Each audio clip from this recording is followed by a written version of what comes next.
Toilet paper is about 160 years old. Humans are 300,000, so for basically all of history, people had a problem, and the solutions they came up with are so much worse than you are imagining right now. Let's start with Rome because Rome was proud of its plumbing. Public toilets were beautiful, marble benches, running water underneath. Also, 20 holes in a row, no walls, no doors, and absolutely no privacy. You did your business shoulder to shoulder with strangers, and you talked. It was a social occasion.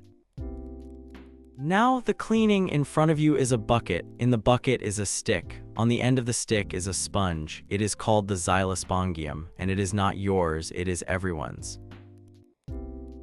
It got rinsed in a bucket of salt water or vinegar between users. That was the whole hygiene system. Roman writers actually complained about it. One described a gladiator who chose to kill himself with a sponge stick rather than fight, which tells you exactly how Romans felt about that sponge. And Romans were genuinely scared of these toilets. The sewers underneath bred rats and worse. And every so often the trapped gas down there would ignite and shoot a jet of flame straight up through the hole.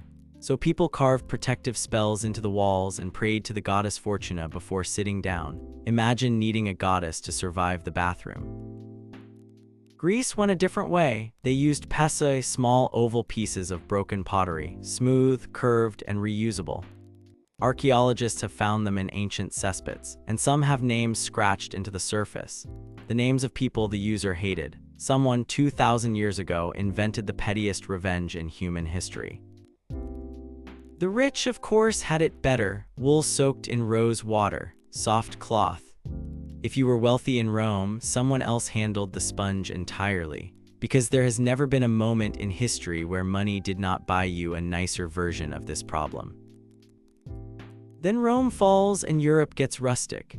Hay, straw, moss, leaves, rags if you had them. In monasteries, monks shared a communal cloth because of course they did.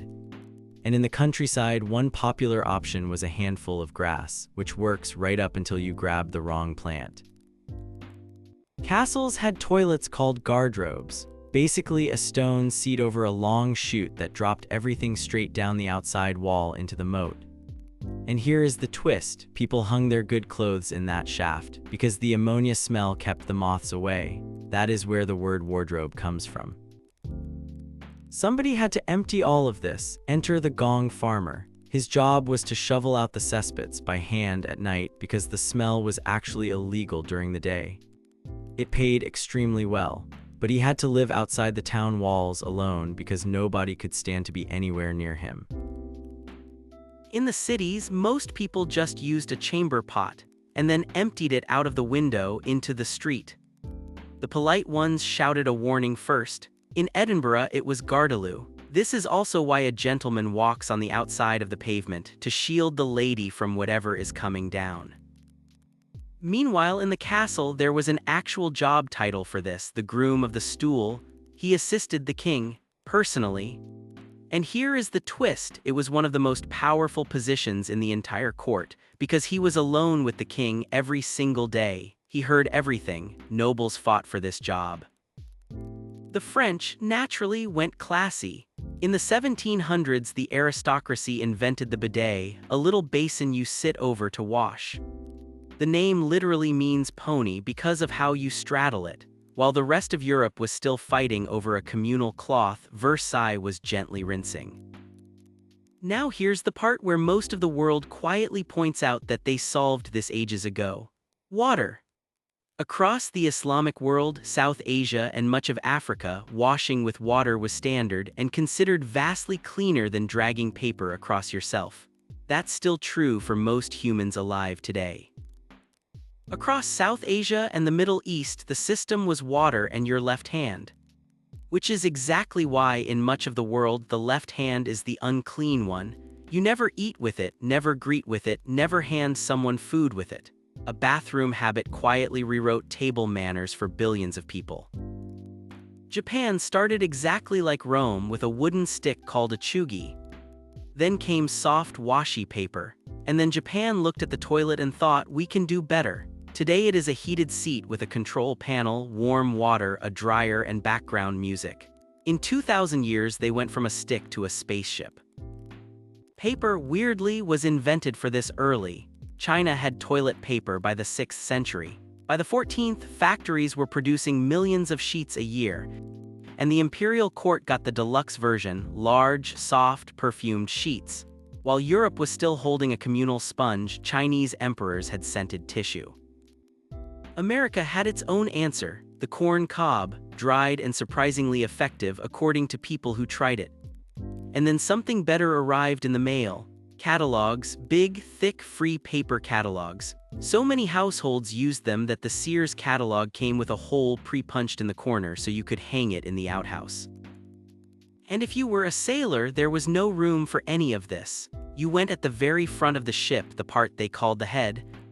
And for cleaning, the whole crew shared one frayed rope trailing in the sea that you hauled back up when you needed it.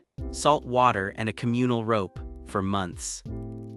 Some cultures were much smarter about it. In the Aztec capital, human waste was not thrown away. It was collected, sold, and taxed. It fertilized the floating farms and it tanned the leather. Your waste had a market price. Meanwhile, Europe was still pouring it out the window. Actual toilet paper arrives in 1857. A man named Joseph Gaiety sells flat sheets of medicated paper, and he is so proud of them that he prints his own name on every single sheet. It does not sell well, because nobody in 1857 wanted to walk into a shop and ask for that out loud. Rolls with perforations show up in 1890, but there was one small problem that lasted decades: splinters.